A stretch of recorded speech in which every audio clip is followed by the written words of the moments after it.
欢迎来到走马观尘的频道。如果您喜欢这个频道，敬请点赞加订阅。今天给大家带来的是白话版《聊斋志异·宫梦璧》，原著蒲松龄。柳芳华是保定人，才雄异乡，又非常慷慨好客，座上常常有上百名的客人。他经常急别人之所急，即使花上1000两银子也在所不惜。宾客和朋友们常常向他借钱，却经常不归还，柳芳华也不放在心上。只有一位叫宫梦璧的宾客，是个陕西人，从来没有向柳家祈求过什么。每次他来到柳家，通常都要住上1年。宫梦璧谈吐高雅，柳芳华与他同住并彻夜长谈的时候最多。柳芳华有个儿子，名叫柳和，当时还是个小孩子，他叫宫梦璧叔叔。宫梦璧也喜欢和柳和一起做游戏。每当柳和从私塾放学回来，宫梦璧常和他一道揭开地砖，把石子当作金银财宝埋在下面，以此做游戏取乐。柳芳华家有5幢房屋，房前屋后都被他们埋遍了。人们都嘲笑他的行为太幼稚，可是柳和偏偏就是喜欢他，和他的关系比和其他宾客都亲密得多。10多年后，柳芳华家财渐渐空虚，无法满足那么多宾客的要求，所以客人也渐渐少了起来。尽管如此，10几个人彻夜欢宴还是常有的事。随着柳芳华年纪渐渐老了，家业更加衰落，但是还可以靠出卖田产换得一些钱，用来制备酒菜。柳和也很能挥霍钱财，学着父亲的样子结交一些小哥们，柳芳华从来也不干涉他。不久，柳芳华病故，家里已经穷到买不起棺木的地步。宫梦璧于是拿出自己的钱，为柳芳华料理后事。因为这件事，柳和特别感激宫梦璧，家里的事情无论大小，都交给宫梦璧来处理。宫梦璧每次从外面回来，袖子里都必定装着几块瓦砾，回到屋里就扔到暗处，谁也不知道他这样做的用意到底是什么。柳和常常和宫梦璧对坐着为家境贫困状况担忧。宫梦璧说：“你不知道生活劳作的艰难，不用说现在没有钱，就是马上给你1000两银子，你也立即就会把它花个精光。男人就怕不能自立，哪有害怕贫穷的道理呢？”一天，宫梦璧要回老家去了，来向柳和辞行。柳和哭着嘱咐他，要他快点回来。宫梦璧答应后就离开了柳家。此后，柳和家境越来越糟，以至于连生计都无法维持了，家里值钱的东西早已典当一空。柳和天天盼望着宫梦璧快来，为他料理破败的家业，可是宫梦璧销声匿迹，一点音讯也没有，就像飞走的黄鹤，一去不复返了。当初柳芳华在世的时候，他曾为柳和定下一门亲事，女方是无极县的富户黄家的女儿。后来黄某听说柳家穷了，就暗暗生出了悔亲的心。柳芳华病故的讣告送到他家后，他也不去吊唁。柳和还以为是因为路途太远，交通不便，也就原谅了他。柳和为父亲服孝期满之后，母亲让他亲自到岳父家去一趟，定下婚期，也希望黄家能够垂怜柳家的不幸遭遇，加以帮助。等柳和到了黄家，黄某听说柳和是穿了一身破衣服，脚踏一双破鞋子来的，就命令看门人不要让他进来。黄某还传话给柳和说，回去弄来100两银子，还可以再来，否则两家的亲事就从此了断。柳和听了这话，失声痛哭。黄家的对门住着一位姓刘的老妇，他可怜柳和的遭遇，请他吃了一顿饭，临走时还送给柳和300文钱，好生安慰并劝他回家。柳和回到家里，他母亲听说他在岳父家所遭冷遇的经过之后，又伤心又气愤，可也想不出什么办法。他想起过去的宾客欠柳家的债十有8九都没有还，就让柳和在老宾客中挑几位富贵人家上门求助。柳和说，当年和我们结交的人都是冲着咱家的钱财来的，假如现在我坐着4匹马拉的豪华马车上门求贷，就是借1000两银子，也不是什么难事。可是家里现在这样的窘况，谁还会想着过去的恩情，记着昔日的朋友呀？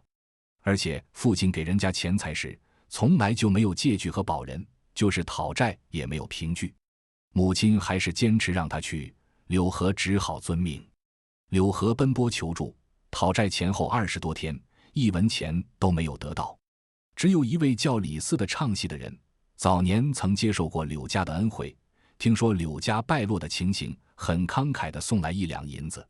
柳河母子俩抱头痛哭，从此不再抱什么希望了。再说黄家的女子长到出嫁的年龄，听说父亲回绝了柳河，心中很不以为然。黄家想把女儿嫁给别人。黄女哭着说，柳郎并不是生来就贫穷的人，假使他现在比过去还富有，难道与我们有仇的人会把他从我们手中夺走吗？今天我们却因为人家穷了就抛弃他，真是太不仁义了。黄某听了很不高兴，多方劝诱开导，黄女始终也不动摇。黄女的父母都很恼怒，从早到晚地唾骂女儿，女儿也居然平静地忍受下来了。不久，在一个夜里，黄家遭到盗贼的洗劫，黄氏夫妇还受了炮烙毒刑，差点被折磨致死，家中财物更是被席卷一空。不知不觉3年过去了，黄家的家道更加败落。有个西边的商人听说黄女貌美，愿意拿出50两银子做聘礼娶她为妻。黄某贪图小利，一口就答应了下来，打算强迫女儿嫁给那个商人。黄女发现了他们的阴谋，就撕破了衣服，涂污了面孔，乘着夜色逃离了家门。她一路乞讨，经过2个月的艰苦跋涉，终于来到了保定，打听到柳河家的住址，顾不上新媳妇登婆家门的种种礼仪，直接进了柳河的家门。柳河的母亲开始还以为他是叫花子，所以撵他快走。黄女呜咽着，一边流泪一边讲述事情的经过。刘母听完他的叙说，拉过他的手，哭着说，孩子呀，你怎么狼狈到这种地步呀？于是黄女又伤心地把自己被迫毁妆涂面逃离家门的事讲给刘母听。柳河母子听了都感动得直流眼泪，然后他们就让她盥洗沐浴，之后再看，黄女果然容貌艳丽，光彩照人，柳河母子都非常喜欢她。可是柳河家太穷了，一家3口人每天只能吃上1顿饭。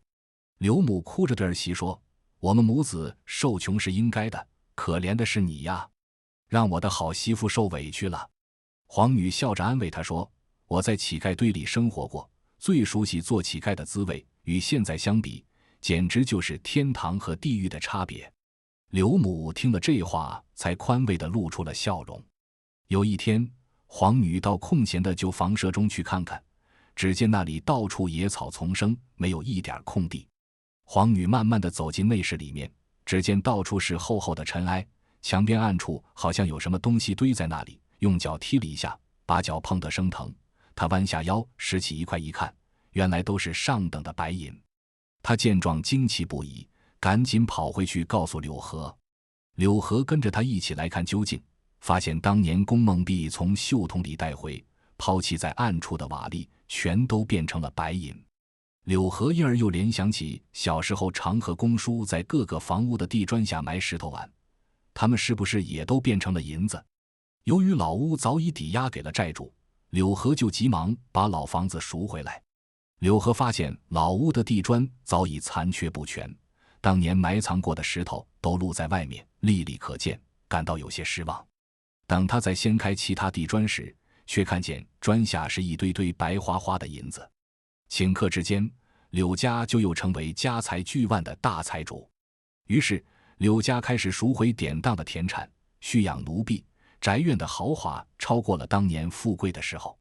柳河在经过这样坎坷的经历之后，于是自我激励，他说，我要是还不自立，就辜负了公叔的一片赤诚之心。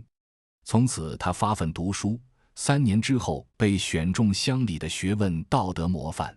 柳河重新富贵后，没有忘记恩人，他亲自带着银子去酬谢黄家对门住着的那位善良的刘老太太。柳河穿着光彩夺目的新衣服，带着10多个随从的仆人，他们全都骑着像龙似的高头大马，声势浩大的来了。刘老太太只有一间屋子，柳河就坐在她家床上。一时间，小巷里人喊马叫，热闹非凡。黄家自从女儿出走以后，那西商逼迫黄家退还聘金，可是聘金早已花掉将近一半，无法全数归还。黄某无奈只好卖掉居住的房子，才还上了那笔钱。从此以后，黄家穷的就跟当年柳河家差不多。这会儿黄翁听说女婿如何富贵显赫，羞悔难当，只有官上门，黯然神伤。刘老太太买来酒菜款待柳河，谈话间说起黄氏女儿的贤德，并且惋惜她不知逃到哪里去了。刘老太太问柳河娶妻了没有，柳河说早已娶了。吃过饭以后，柳河非要拉着刘老太太去看看她的新媳妇不可，刘老太太就和柳河同车回到了保定。一进家门，黄女盛装出来相迎，她在一群婢女的簇拥下，就像天上的仙女一样。刘老太太和黄女相见，大吃一惊，于是他们拉着手叙起了往事。黄女殷切地询问父母的近况。刘老太太在柳家住了几天，受到了特别优厚的款待。柳家为刘老太太做了好衣服，刘老太太被装扮得上下一心，柳河这才送她回了家。刘老太太一到家，就跑到对门黄家，向黄氏夫妇报告了黄女的情况，并转达了黄女的问候。黄氏夫妇一听，惊讶不已。刘老太太劝他们去投奔女儿，黄翁面有难色。不久，黄翁因为不堪忍受饥寒交迫，不得已来到保定投靠女儿。到了柳河的家门，只见门楼高大华丽，守门的人怒目相向。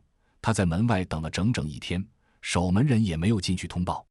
这时，从大门里面走出来一位妇人，黄翁迎上前去，陪着笑脸，说着好话，告诉他自己的姓名，请求那妇人悄悄地给女儿捎个话。过了一会儿，妇人出来了，带着他进了门，来到正堂边上的小屋里，说：我家娘子很想马上和你们相见，但是恐怕被郎君知道，还要等待机会。您老是什么时候来的？是不是饿了？黄翁把自己的一路辛苦告诉了妇人。妇人于是拿来一壶酒，2盘饭菜放在黄某面前。妇人又拿出5两银子交给他，说：我家郎君正在上房宴请宾客，娘子恐怕没有机会出来，明天一早您就早点离开，千万别被郎君知道了。黄某答应了。第二天清早，黄翁就打点行装出门，来到女儿家，一看门还没有开，就留在门洞中，坐在行李上等着。忽然一阵喧哗声传来，听见有人说主人要出门。黄某正想拿起行李赶紧躲避，柳河已经看见他了。柳河感到很奇怪，问这是什么人，家人们都答不上来。柳河生气地说：一定是为非作歹的坏人，把他捆起来给我送到衙门去。家人齐声应和，拿出短绳把他捆了个结实，绑在院子里的树上。黄某又羞惭又惊惧，一句话也说不出来。说话间，昨天的那位妇人跑了出来，扑通一声跪在柳河的面前，说：他是我的舅舅，因为昨天来得太晚，所以没有来得及禀告主人。柳河这才让家人给他解开绳索。妇人一直把黄某送出门外，还说：都是怪我忘了跟看门的人打招呼，才闹出这件意外的事。娘子说了，你们要是想他，可以让老夫人假装卖花的，和对门的刘老太太一块来。黄某连声答应着走了。回到家里，他把经历的一切都告诉了妻子。黄母如饥似渴地思念着女儿，就请刘老太太帮忙。刘老太太果然答应陪她到柳河家走一遭。2位老太太进了院，经过10多道门才来到女儿住的地方。他们看到黄女身穿霞帔，头上梳着高高发髻，满身都是绫罗绸缎、珠光宝气，房间里香气逼人。她只要细声吩咐一下，丫鬟婆子们就都忙不迭地跑到她的床边，有的搬来金漆靠背椅子，有的搬来消暑的竹几，聪慧的丫鬟为老太太倒上香茶。母女俩都用暗语互致问候，四目相对，热泪盈眶。到了晚上，仆妇收拾出一间客房，让2位老太太安歇。他们的被褥又轻又软，即使在当年黄家富有的时候，黄母也未曾享受过。他们在柳家住了3、5天，黄女待他们情深意厚。黄母常在左右没有人的时候，哭着痛说自己早年的过失。黄女说：“我们母女俩有什么解不开的结，只是柳郎他总是耿耿于怀，不敢让他知道。所以每次柳河一来，黄母就急忙走开躲藏起来。一天，黄女正在床上和母亲促膝谈心，柳河突然进来了，一看这种情形，就大声怒骂道：这乡下老婆子算是什么东西，竟然敢和娘子坐在一起，真该拔光你的鬓毛！刘老太太急忙上前说：这位老太太是我的熟人王嫂，是来卖花的，请你千万不要责怪她。柳河这才消了气，上前拱手道歉，坐下之后说：姥姥来了好几天了，我太忙，也没抽出时间跟您好好聊聊。黄家那2个老畜生还活着吗？刘老太太笑着说：他们都挺好的，只是穷得过不下去了。官人如今大富大贵，为什么不顾念一下翁婿的情分呢？柳河听了一拍桌子说：当年如果不是您老人家可怜我，给了我一碗粥吃，我怎么能回到家乡？一想到这些，我现在真想剥了他们的皮坐在上面，还有什么情分可谈？柳河说到气愤的时候，甚至跺着脚大骂。黄女有些生气了，她说：他们再不仁不义，也是我的父母，我不为路途遥远的头辈来，手上长满冻疮，脚趾把鞋都磨穿了，自以为没有对不起你的地方，你为什么还当人家的面骂人家的父母，故意让人难堪呢？柳河这才平息了一下怒气，起身离开了。黄母听了柳河的那番话，又惭愧又懊丧，简直无地自容，打算告辞回家。临走时，女儿偷偷给了他20两银子。回家以后，黄氏夫妇的音信全无，黄女特别挂念他们，柳河心疼妻子，就派人请他们来保定。黄氏夫妇来到柳家，都惭愧地抬不起头来。柳河向他们道歉说：去年你们不辞劳苦而来，又没有说明身份，实在是多有得罪。黄某只是唯唯地应着。柳河为黄氏夫妇更换了衣服鞋袜，他们住了1个多月，黄某还是觉得心里不安，几次要告辞回家。临走时，柳河送给他们100两银子，说：当年西商出50两，我今天加倍给您。黄某万分惭愧地收下了。柳河用车马送他们回到家乡，他们晚年的生活也可以称作小康了。意思是说，豪门衰败之后，昔日的门客都绝迹不来，实在是令人气愤，真想从此紧关大门，不打算再结交哪怕是一位客人。但是好友能够出钱安葬死者，又花10成金救助生者，这不可不说是对慷慨好客的人的报答。闺中女子坐享富贵荣华，俨然如皇宫里的嫔妃一样，如果不是像黄女一样坚贞不凡，谁能坐享这样的厚福而心中坦然不愧呢？造物主不会随意降下福泽，这件事也说明了这个道理。从前某乡有一位妇人，一丝一缕的囤积，一分一毫的搜刮，聚敛了很多钱财。他把数百两银子埋在地下，唯恐被人发觉，于是他平时总是故意穿着破衣败絮，吃着粗糠野菜，表示自己非常穷困。亲友们偶尔来访，从来不曾杀鸡做菜款待来客。如果谁要是说他家不穷，他就瞪着眼睛怒气冲天，仿佛跟他有不共戴天的仇恨似的。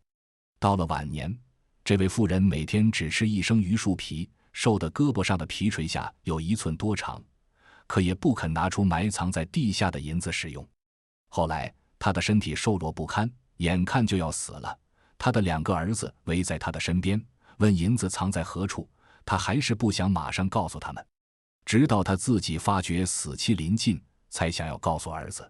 儿子们都来了，他却舌头僵硬，发不出声音，只能用力地抓挠胸口，啊呀地乱叫。妇人死后，他的子孙买不起棺木，只好把他的尸体用草席一卷就埋葬了。呜呼！由此可见，如果说家中埋有银子就算富，那么面对藏有几千万金币的国库，为什么不能算作是自己的财富呢？真是太愚蠢了呀！